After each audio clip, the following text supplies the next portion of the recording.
Hi everyone and welcome. Today I'm going to talk about why New Year's resolutions almost always fail and what you can do instead if you actually want to change things in your life. I know I'm talking about change quite a lot and I think this is a good time of the year to address it again because most people will try to implement some sort of change come January. It's new year, new me, new you, new everything. So I'm going to talk about the New Year's resolutions and why they rarely work. In fact, 70 to 80% of all New Year's resolutions are abandoned before the end of January. And that is pretty poor, and I'm going to tell you why. But of course, I'm also going to tell you or give you a few tips on what you can do instead to make sure that they work for you. Plus, I will share my 2020 goals with you and tell you what I'm going to do and how I'm planning things, etc., which is quite extensive actually. So I'll get to that by the end of this video. So why is it that we find it so bloody hard to stick with our New Year's resolutions? Because we're so fired up and we are really excited about doing it, and we're going to change this and we're going to change that, etc. So the number one reason, or the first reason I want to talk about, is that it's not actually something that we want. Our New Year's resolutions are often shoulds. I should be doing this, I should be doing that. And they're very often health oriented. I should not be eating so much sugar, I shouldn't be eating so much fast food, I really should exercise more, I should go to bed earlier, I should do this, I should do that. And that is because we know that it's good for us. So naturally, we think that when something is good for us, we should be doing it. We should take care of ourselves. And sure, I agree, we should do that. But when we don't actually want to do it, we're not going to stay motivated. We may feel motivated by the end of December, especially after Christmas and after New Year's, when we've just been eating a lot of crap and we are sick of feeling sick. And it feels very motivating at the time, but 2 weeks in, when you go into the gym and everything hurts and you're back to reality, you have to work and nothing is working out the way that you want it to work out, and it just feels like too much hassle. Let's just go back to my old habits and do whatever I've been doing for years. So that is a very, very big reason. Number two, we often have goals that are destinations. So we want to reach a goal, but we don't want to go on the journey to get to that goal. So we just want to go to the destination. So if I'm going to go back to Sweden and visit my family, which is pretty much on the other side of the earth, I don't actually want to travel.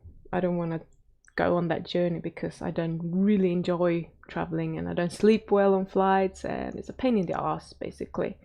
But I would love to see my family, but I will have to go through that journey to actually see them because they're quite far away. And so is my goal with quitting sugar. I have to go on a journey to get to the goal. But once I'm there, I'm there. Then I can take the journey back again, and that's, when we're talking about sugar, that is very easy to do, but we don't want to go there. So a lot of the time we are only focusing on the goal and we're not anticipating what is going to happen during this journey. And I want you to actually think a bit more about what it's like to get there and enjoy the process of getting there and who you have to become in order to reach your goal. When we can enjoy that bit as well, we're much more likely to stay motivated. So number three, no one likes change. You don't like change. You might think that you do, but your lower brain doesn't like change. And I've been talking about your lower brain quite a lot in previous videos. That is that reptilian brain, the brain that wants to protect you from harm. It knows that whatever you've been doing up until now has worked. You're safe, you're alive. We don't want to change things because that means danger. That means that something could go wrong and you could die in the process. So your brain doesn't like change. But then other people around you, they don't like change either. So if you have a family, you have a partner, you have a couple of kids maybe, and you decide that you're not going to eat sugar anymore, they're going to be like, hang on, this impacts us as well, because no, mommy doesn't want to eat sugar, or daddy, or whoever you are. What's going to happen then? We're not going to change, so they're going to keep bringing in sugar into the house and put cookies in the cupboard and ice cream in the freezer, and that's going to be mentally hard in the beginning. But also, you might be with people who doesn't like that you don't. Oops. Okay, let's see if we can continue. I can't really remember what I was saying, but that was my landlord who was here to cut down some trees. I thought he was done with that, but clearly he wasn't. So yeah, no one likes change. So this is not just about your brain, it's also about those who you live with, or those who you know, friends that you might go out with. They might not like that you are quitting sugar, for example, because that makes them feel like they should be quitting sugar, and it makes them feel like I really should be doing something about my health. And that's obviously all on them, but they're probably going to try and tempt you into eating something. Come on, you can just have one bite won't matter. They will talk the talk that your lower brain is already telling you. So you have several voices. You have your friends, or your husband, or wife, or whatever, your kids, saying the same thing that your lower brain is already telling you. So that can be a challenge, and that is something that you need to be prepared to tackle, for example. And then we often want to change everything at once. So we're going to change our diet, we're going to go to the gym, we're going to get a promotion at work, we are going to be the best partner in the world, and we're going to be the best parent in the world. We're just going to change everything, and then we're going to build our own business, and so on. And when we try to do all those things at once, we have the recipe for disaster. I advocate that some sort of constraint, that you focus on one thing or one theme only. That way you can keep your focus on that thing for a period of time, however long you choose. So for me, my 2020 goal is for the whole year. But if you want to have a goal that is within 3 months, I'm going to do X, Y, Z, that's fine. I'm breaking my goal down into 3-month goals as well, and even possibly monthly and maybe weekly goals sometimes, just to keep me motivated, to keep me striving towards whatever it is I'm trying to do right then. So that's obviously up to you, but try to have a main focus. The focus doesn't necessarily need to be I'm going to lose weight or I'm going to quit sugar. So for me, I have some measurable goals for the sake of having them, and I want to reach those as well. But my goal is to teach myself to not want sugar anymore. So how am I going to do that? Everything I do will have to be influenced by that. So that could be in many different types of situations. So if your goal is something else, like you want to lose weight, for example, but you also want to be the best mom that you can be, or the best parent that you can be, a lot of things are actually overlapping. Because if you are overweight and you're eating crap, you're probably not going to have a lot of energy to spend playing with your kids. So instead of focusing on the weight or the energy part, you might want to be focusing on feeling as, or doing things that will make you feel as energetic as possible. That could be your goal, and you can do whatever it takes to get there. That will obviously involve eating well, so you're going to lose weight as a byproduct, but you're also going to get more energy. You're going to spend that with your kids maybe, and you might want to prioritize them as well as part of the goal. So it doesn't necessarily have to be one thing. It could be a behavior that you want to focus on instead. And number 5 is that we're often being very disappointed with the results that we're getting, because we are very, very impatient. We go to the gym for a month and we're still not super strong, and we're really disappointed with this. Or in my case, I have been going to the gym for years and years. I used to work as a personal trainer and group training instructor. I used to be fairly strong, not super strong, but fairly strong, especially upper body for being a woman. My legs are my nemesis. But I haven't really been exercising a lot for the last 2 years since I moved to New Zealand. It hasn't happened for various reasons. And I could just go back to the gym now and look at what weight I used to be able to lift. And then if I'm not there within a few weeks, I'm going to be really disappointed with what I'm achieving right now. So I need to clear my mind of all these things and not have those kind of expectations on myself. I need to have some patience and know where I'm coming from. Yes, there is a thing called muscle memory. Your muscles will pick up the movement much easier, and you will probably get stronger up to a point, much easier than a total beginner. But at the same time, strength is something that you build up very, very slowly, and then it goes away very, very slowly. So it's not something that cardio, on the other hand, for example, you can build it up fairly quickly, but you lose it very quickly as well. So you don't have to have the same, you can get quicker results that way. So just be patient with yourself and don't underestimate how long it's going to take to reach your goal. So for me to want to not have sugar anymore, I'm giving myself a year. I don't know if that's going to be enough, but I'm going to do my very best to get there. And after a year, I will reevaluate and see where I was now and how far I've come after a year. So I'm going to give myself 12 months of doing that to see how far I can get. And number 6, often we have New Year's resolutions that are very, very vague. So it could be eating less sugar. I want to eat less sugar. Okay, how much is that? When is it okay to eat sugar? Who decides how much sugar is less? I have no idea. It doesn't mean anything to me. And when it doesn't really mean anything to me, I'm eating less. Yeah, I just ate 6 ice creams this week as opposed to 10 last week, so I ate less sugar. But is that good? Is that what I want to achieve? Just eating 6 ice creams a week? I don't know. I mean, that's up to you what your goal is, but try to be very specific. So you could say that I want to eat less sugar, and this is what less means to me. I will only have sugar maximum of once a week, and when I'm doing it, I'm not going to eat more than 30 grams at a time, for example. That's very specific, but you haven't decided exactly what sort of food that is, but you have a maximum limit of what you're going to do. So when you're very specific, it's really easy to stick with it. You know exactly when you're doing it right, and you know exactly when you are not following your New Year's resolution. It's very easy to tell where you are.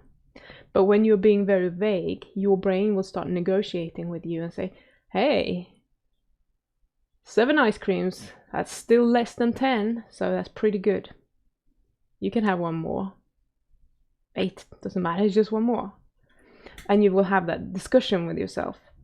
And we don't want that. We want to have very clear guidelines for what it is that we're trying to achieve and how we're going to get there. And number 7, we're measuring the wrong things. So what we're just looking at a goal. And we think that when we reach that goal, we will be happy. So we are actually setting goals that will fulfill our innate needs, if you like.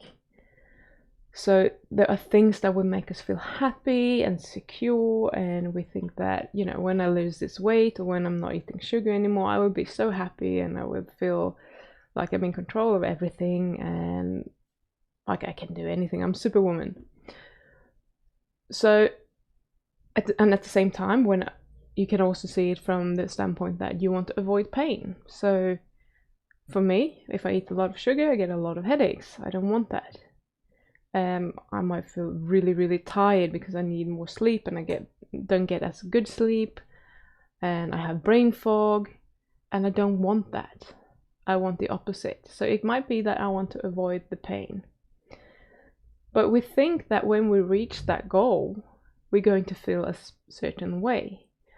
Now, when you're reaching that goal, initially you're going to feel that way. Initially you're going to be really happy about reaching the goal if you get that far. But that is going to wear off very quickly. So if you're reaching the goal and you're just happy for a day or two, and then it's old news and it's wearing off, then you're going to be you're quite likely to start going back to your old habits, because that is more comfortable and we want to avoid the pain. It could also be that you are doing whatever it is that you're doing and you want to reach this happiness, but it's so uncomfortable to get there because you haven't really anticipated all the emotional distress you're going to be under by trying to reach your goal. Because every time we challenge ourselves with anything, it involves some hard work, and we don't like that. Our brains think that hard work equals pain, equals run away, or you're gonna die. So we don't like it. So you just need to be aware of these things, and that is going to make it so much easier for you to actually reach your goal. So my tips for you to make your goals work for you is to make sure that it's something that you really, really, really want to achieve. So not just something that you should be doing. Have a really good reason for why you're doing whatever it is that you're doing. So don't say, I want to lose weight. Why do you want to lose weight? Why is this important to you? So you might want to lose weight because you are so overweight that you can't keep up with your kids and you want to be a better mother. You can't play with your kids when you're that overweight. And you want to be there when they are graduating school or whatever. You don't want to be possibly dead from a heart attack or whatever. That could be a really good motivator. But just losing weight, if that is all that is in your mind, that's my reason, I just want to lose weight, I want to look better. Look better might work for you if that is a strong enough reason. For me, that wouldn't work. But for you, it might. So just make sure that you have a really good reason for doing whatever it is that you want to do. And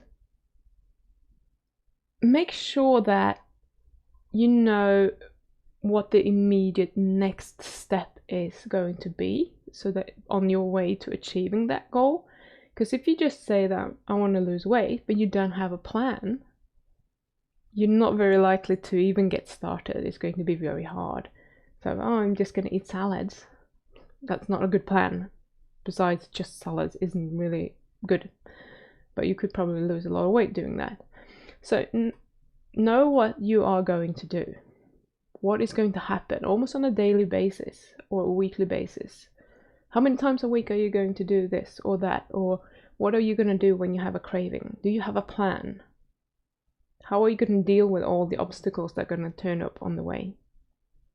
So really think this through. Don't just throw something out there and make a New Year's resolution that you haven't really thought through, because that's not going to help you. And then you turn that into a non-negotiable commitment. No matter what, I will take these steps to reach my goal. That's what I'm doing. And then take action every day. I've talked about this before. Excuse me. I feel really dry in my throat. I've talked about this before with the tiny steps. So if you are someone who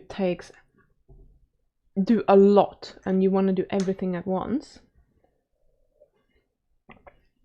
that's great.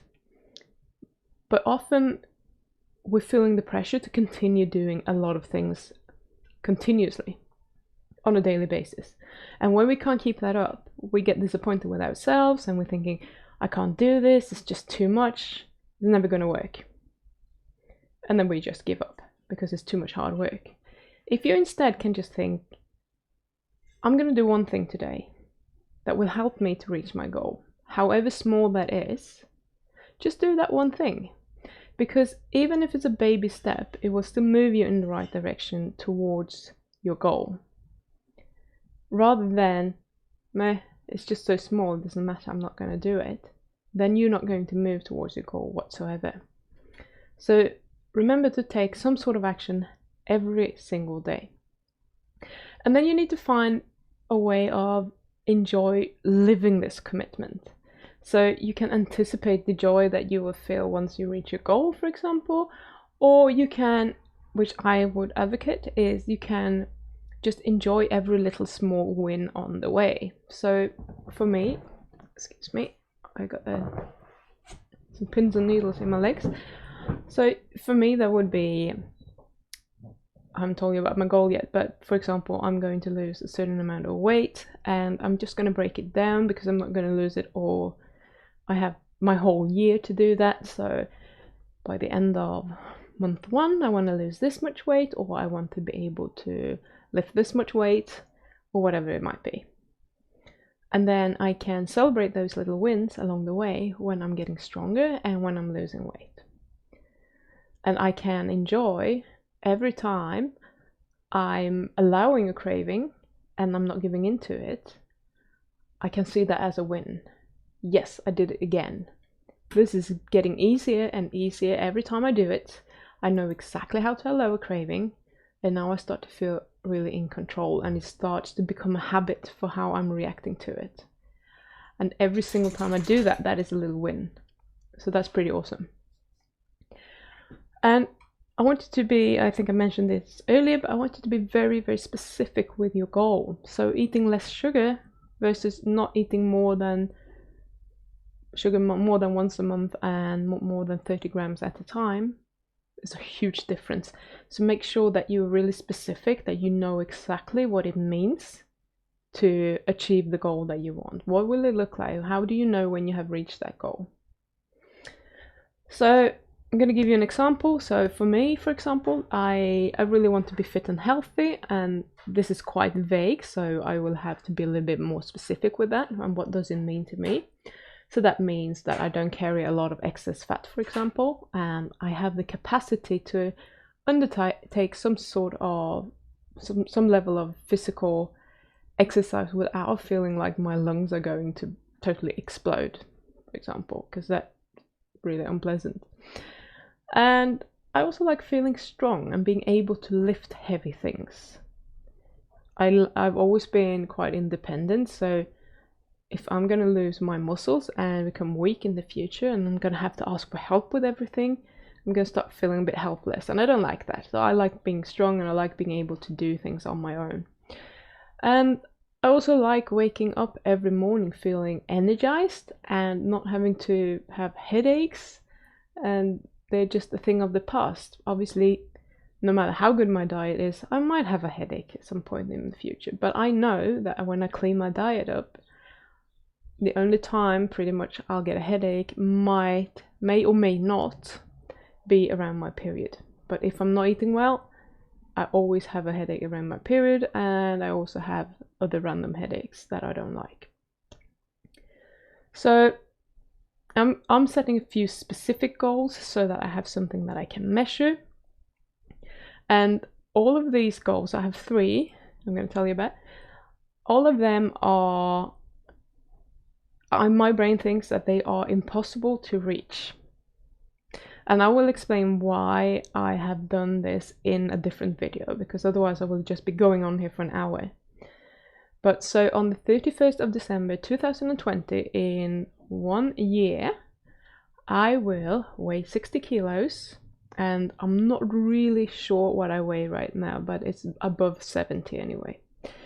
And I will be able to ask to grass squat 60 kilos, which would be my body weight at the time. And ask to grass means that literally you're squatting until your bum hits the ground almost, or just above it. And I will be able to do at least 1 pull-up. And I can tell you right now, my pull-up strength is not even that much. I literally can't pull myself up at all. I started today, just a cheat. I went to the gym and I jumped up on the pull-up bar, and I was going to lower myself down slowly, and that was not slowly. That was a crash down. So I have a very long way to go. And I think these are impossible because I don't think I have been 60 kilos since I was maybe 14 years old.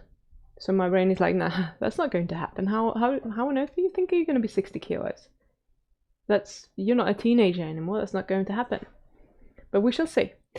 And I have never been able to squat 60 kilos ever in my life. I have been able to lift 60 kilos off the ground when I was doing Olympic weightlifting, but not catching the bar, squatting that deep. So my legs are my nemesis. My upper body strength has always been okay. And I've never been able to do a pull-up ever. And as I told you, I've been working as a personal trainer for years. Not that I have actively been working on it, and I have been stronger than I am right now, but I have never been able to do it, and it has felt like it's impossible for me to learn how to do that. But with the squatting, I actually tried to get stronger and stronger, and it's a very, very slow and painful process for me. It's like I have some sort of block there. So my brain is like, no, none of these goals are going to happen ever. So we shall see where I am in 1 year's time, and I'm going to keep you updated. So I'm going to take action towards these goals every day. So I'm going to sort out a pull-up bar. I already ordered one, but the screws were too short, so I couldn't do anything about it. So the thing here is that you can put it on your door frame, and then I can do at least one pull-up every day or a reverse pull-up. So I can practice that every day. And I will bike to work at least 4 days a week. It's not a very long bike ride, it's about 10 minutes there, 10 minutes home, but it will increase my fitness over time, just a slight bit. And as I said, baby steps. We don't have to go out and ride a bike for an hour. I'm gonna go to the gym at least 3 times a week, and my priority will always be to start out with my legs and my pull-ups and do something to increase the strength in those two. And I will also practice intermittent fasting as far as that goes. So that might be doing just 16, 20-hour fast, etc. And longer once a month. So once a month I want to do at least 3 days of fasting, water fasting that is. And that is just to get the benefit of clearing out all the old broken cells, and which is called autophagy, when you're breaking those down, and then you just build up everything is new and fresh, and you get that benefit. Because that way I know that my body and my cells are renewed and they're well functioning, and there shouldn't be anything there that is stopping me from reaching my goal. My diet will be primarily meat-based with selected carbohydrates 1 to 3 times a week, depending a little bit on how I feel. Apologies for that, my landlord decided to start digging right under the window here, so that was a bit loud, so I had to turn it off for a while.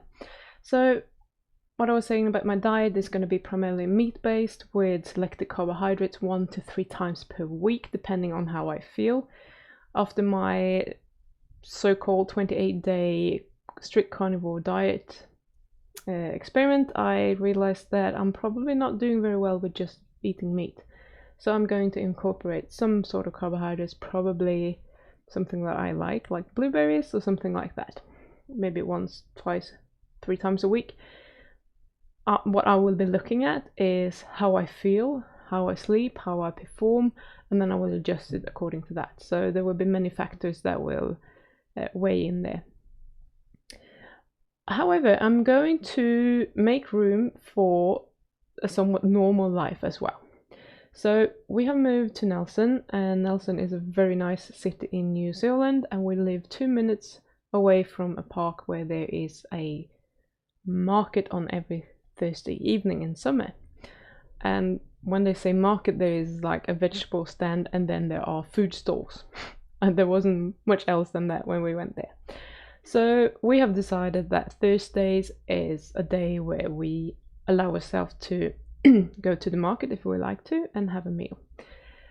But the good news is that people here in Nelson are in general quite health conscious. So on almost every single menu you have a keto alternative. So it doesn't have to be bad. It can actually be okay food. And I'm going to try that. I'm going to record what I'm eating, and I'm going to see what is happening and how I feel, and so on, and then adjust and see, can I do this? Can I do this and still reach my goal, or do I have to cut that out? So depending on how it goes, we shall see, but I'll probably film something from the market. And there might also be some exceptions. So I've said my birthday is on the 16th of February this year, so I have 1.5 months until then. And I've said to myself, because every year I'm having a meringue birthday cake that I really like that I'm making for myself. And this year I've decided that I will only have this cake if I have reached a certain weight goal. So if I'm not where I want to be weight-wise at the time, I'm not having any cake, not this year, and maybe not next year, because hopefully next year I don't really want it. But right now, I want it. So I'm going to work hard to get to my weight goal so that I can have my cake. But if I'm having my cake, I'm not just going to eat it. Because my ultimate goal here is to teach myself to not wanting sugar. And I'll probably make a video about that as well. If I'm having the cake, I'm going to show you what I'm going to do to kind of destroy that experience a little bit. So there are more things to my 2020 goal, but I could sit here and talk all day about what I'm thinking and what I'm planning and my backup plans and everything, but that's probably going to be a little bit boring, but this is the bulk of it anyway. And as you can see, I have planned for my everyday life, for birthdays. I know what I will do in pretty much every situation. I just follow my plan, and it's a pretty damn good plan, I must say. I could actually reach, if I'm following it, I could actually reach my 3 impossible goals for 2020. Because I'm going to take action every single day. And if I stagnate, if I don't get anywhere with, gaining strength or having some improvement, I need to tweak something. I need to change things, and that's what I'm going to do. So if you want to build on your 2020 goals, or just be nice and support me in my quest to reach my goal, I want to encourage you to head over to my new Patreon page that I have set up. So I'm going to put up a lot of extra videos that don't go on YouTube with the dreaded before and after footage, and that is making me feel really self-conscious. And I know that is a thought, and I know that I'm going to have to work on that thought, and that is actually why I'm doing it, because I like seeing those kind of pictures of other people, but I've always thought I'm never going to do that myself because I'm so self-conscious about that thing, and it's like you're putting yourself out on the internet and billions of people could potentially see you.